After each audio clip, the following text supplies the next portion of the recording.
অর্শরোগীরা কি খাবেন? কোন খাবার এড়িয়ে চলা জরুরি? অর্শে মলদ্বারের ভেতরে শিরা ফুলে দেখা দেয় প্রদাহ, রক্তপাত। কোষ্ঠকাঠিন্য থাকলে এই সমস্যা বহুগুণ বৃদ্ধি পেতে পারে। সঠিক চিকিৎসার পাশাপাশি অর্শ নিরাময়ে প্রয়োজন সঠিক পথ্য ও খাদ্যাভ্যাস। সেই বিষয়ে শোনাচ্ছেন ডক্টর পাল হোমিও হলের প্রধান ডক্টর বিশ্বনাথ পাল। অর্শরোগীরা কি খাবেন?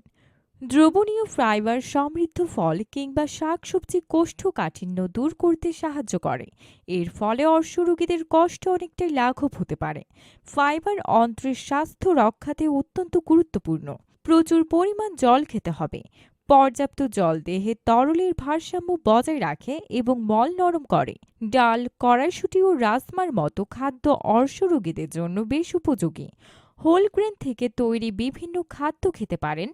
ঢেঁকিতে ছাটা চাল খেতে পারেন। অর্শরোগীরা কোন খাবার এড়িয়ে চলবেন? যেসব খাবারে ফাইবার কম থাকে সেই খাদ্যগুলো এড়িয়ে চলাই ভালো।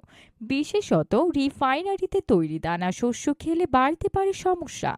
দুধ ও পনির বা চিজের মতো দুগ্ধজাত খাবারের পরিমাণ কমালে উপকার মিলতে পারে। বিশেষজ্ঞদের মতে মাংস খাওয়া অর্শরোগীদের পক্ষে ভালো নয়। বাজার চলতি প্রক্রিয়াজাত মাংস বাড়িয়ে দিতে পারে অর্শের সমস্যা। বেশি তেলে ভাজা খাবারও ডেকে আনতে পারে সমস্যা।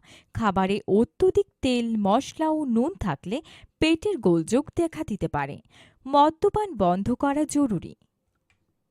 চিকিৎসক doctor Biswanath Pal, BSc Cal, DHSH Cal, BHMS, Chandula homeopathic medical college and hospital, homeopathic consultant and cosmetologist.